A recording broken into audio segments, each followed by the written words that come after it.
یه آهنگش رو کنیم با آقای امیرخان و آقای کاملخان.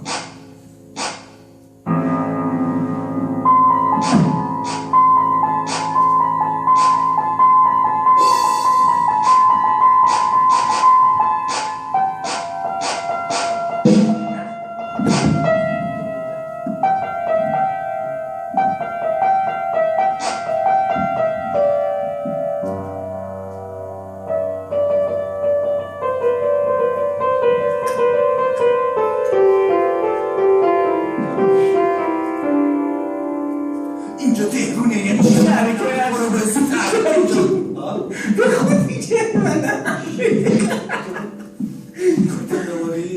برو ای دو سه اینجا تهرونه یعنی شهری که برو بسید تحریک اینجا تهرونه لعنت یعنی شوخی میسته نفس کلا بسن یه چوبی میسته We are ready. اینجا تهرونه یعنی شهری که همه برو بسید اونو قطع کن بیا یه تمرین بزنیم بعد بزنیم بس خوندن I don't know what did you say. چجوری اومد؟ قشنگ رفتیم قشنگ میزنیم قشنگ استارت دادن